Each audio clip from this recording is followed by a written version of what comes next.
Nah, seperti WADC yang mengatakan bahwa ketentuan pembatalan kunjungan hari ini. Assalamualaikum warahmatullahi wabarakatuh. Apa kabar teman-teman semuanya? Semoga semua dalam keadaan sehat walafiat ya. Diberikan kesehatan, kelancaran, serta kemudahan dalam segala urusan apapun itu. Hari ini semangat kita makin kita kuat mental. Oke teman-teman, kali ini saya akan membahas tentang hati-hati buat yang tiba-tiba ditransfer uang. Ini yang terjadi kalau kalian ikutin permainan DC. Nah, seperti apa itu informasinya kita akan bahas secara tuntas. Tapi sebelumnya saya harapkan kalian semuanya sudah subscribe channel ini agar channel ini terus berkembang dan dapat memberikan informasi terbaik buat kalian yang galbay. Oke teman-teman, ini dia buat kalian.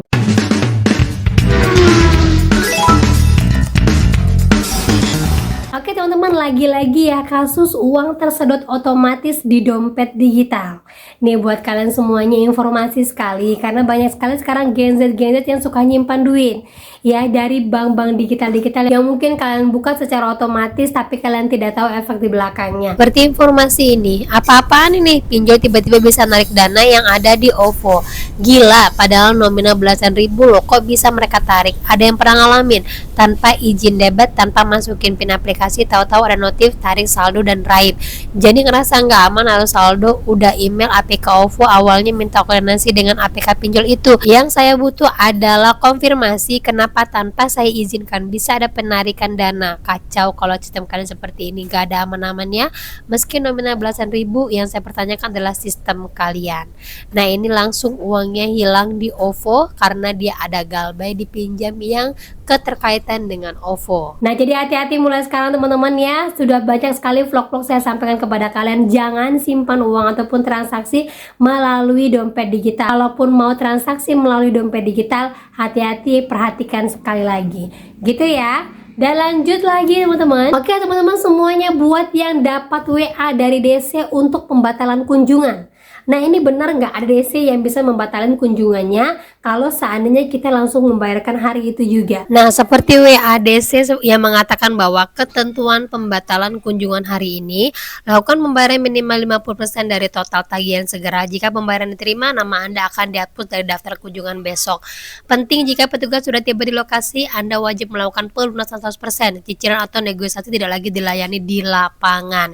Nah, ini kata-kata yang kalau kalian baca pasti kalian akan tertekan ya, karena dulu informasinya akan datang petugas ABCD, kemudian harus ada pembayaran, kalau nggak ada RT RW. Nah, sekarang kata-katanya itu adalah ketentuan pembatalan kunjungan. Apabila kita melakukan pembayaran hari ini, maka kunjungan akan batal. Nah, itu dia teman-teman ya. Jadi tidak ada kata-kata seperti itu. Sekarang DC yang dari pinjol resmi ataupun bukan dari pihak ketiga banyak mengatakan seperti ini. Jawaban dari saya, ini tidak ada pengaruh apa-apa. Karena apa? Mau itu DC-nya bagaimanapun, kalau dia mau datang ya datang. Kalau kita udah bayar pun kadang-kadang masih juga ditagih. Karena apa? Pinjolnya belum update kepada DC yang ada di lapangan. Jadi nggak ngaruh teman-teman, nggak usah digubris. Makanya saya sampaikan nggak usah kalian baca. Down pasti, karena kalau semakin dibaca kalian akan memindsetnya di otak kalian dan semuanya akan menjadi runyam. Yang tadinya baik-baik saja ujung-ujungnya down lagi. Dan lanjut lagi teman-teman semuanya. Ya, di sini ada yang info tidak pernah minjam lagi ya, tidak pernah minjam, tidak pernah tahu apapun, tidak pernah menggunakan pinjol, tiba-tiba dimaki-maki sama DC-nya, terus ujung-ujungnya ditawarin untuk pengamanan data. Nah, apakah ini modus terbaru? Jawaban dari saya iya. Sebelumnya saya sampaikan ya, kalau kalian ikutin vlog saya dari awal, mungkin kalian bisa tahu kisah-kisah dari orang-orang yang memang tidak pernah menggunakan pinjol, tidak tahu kalau datanya ternyata sudah dibobol, yang ujung-ujungnya yang pertama itu adalah dia ternyata dijadikan kondar oleh orang lain yang orang lain pun tidak tahu. Kemudian DC itu asal acak, kemudian memaki-maki dan menagih.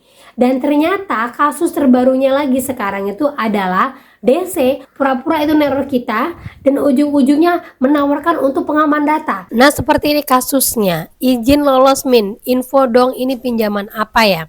Nggak pernah ngajuin kok tiba-tiba ada yang nagih maki-maki, dicek juga nggak ada uang masuk. Yang masuk di PS nggak ada, di Chrome juga nggak bisa dibuka linknya. Nah, setelah dicek informasinya memang tidak ada uang masuk. Tiba-tiba kakak ini langsung ditelepon sama Desi terus memaki-maki. Setelah dikonfirmasi saya sudah ngecek ini itu tidak ada uang yang masuk, terus Desi langsung menawarkan untuk penghapusan data. Karena kalau tidak nanti dia akan ditagih oleh banyak DC karena informasinya yang terbuka atas nama dia untuk pinjol banyak. Nah, ini modus DC terbaru. Nah, ini kasus terbaru lagi teman-teman ya. Jadi hati-hati sekali. Udah bukan 1-2 orang yang info seperti ini, tiba-tiba dimaki-maki sama DC, suruh bayar, ada pinjol ini, ada pinjol itu, sampai kita tidak bisa berpikir dan ujung-ujungnya dia bilang, ya udah Bu, kalau seandainya Ibu mau kita bantu aja deh untuk amanin data Ibu, biar nanti nggak akan dibobol lagi sama DC, sama pinjol-pinjol yang lain, biar nanti DC-nya tidak akan ada yang ke rumah Ibu. Nah, kalau kata-kata seperti itu kan kita nggak bisa berpikir kan ya.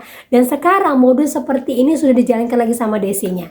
Jadi perlu teman-teman ketahui, buat yang tidak pernah minjol ataupun sekarang menjadi pemula pinjol, ingat ya, DC itu tidak akan pernah info kalau dia mau datang. Yang kedua, jangan pernah takut kalau seandainya kalian tidak pernah menggunakan pinjol, tidak ada aplikasi yang terinstall di HP kalian. Jangan takut untuk kebocoran data. Karena apa? Biasanya tidak ada kebocoran data, tapi DC ini bisa tahu data kalian, bisa tahu riwayat kalian dari mana? Dari BPJS. Ya, dari BPJS, dari NPWP semua akan terbuka lebar. Nah, itulah kenapa mengatakan kok bisa DC-nya akses BPJS? Ya bisa, karena setiap perusahaan pinjol itu punya yang namanya HRD. HRD itu bisa mengakses BPJS dari karyawannya. Dari mana dia tahu memang punya aksesnya? Saya dulu mantan HRD, makanya saya bisa mengatakan seperti ini. Tuh teman-teman ya. Nah, itu yang kedua. Terus lagi yang ketiga, selalu kalian pastikan ya, jadilah orang yang proaktif. Artinya apa? Kalau memang nomor tersebut tidak tercatat di HP kalian, gak usah diangkat.